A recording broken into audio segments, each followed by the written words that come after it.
Marami sa atin ang sanay na maging matatag o malakas na tao.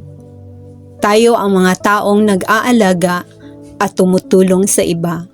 Kaya kapag dumating ang cancer, sinusubukan nating pasanin ang lahat ng mag-isa.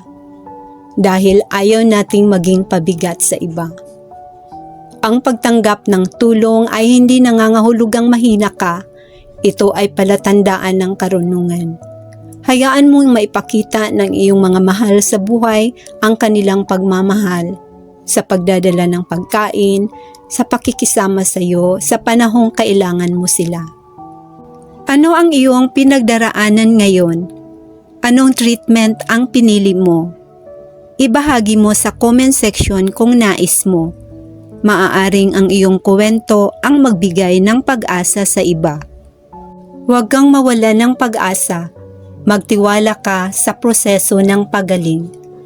Tanggapin ang suporta ng mga nagmamahal sa iyo at panghawakan ang mga bagay na nagbibigay sa iyo ng pag-asa.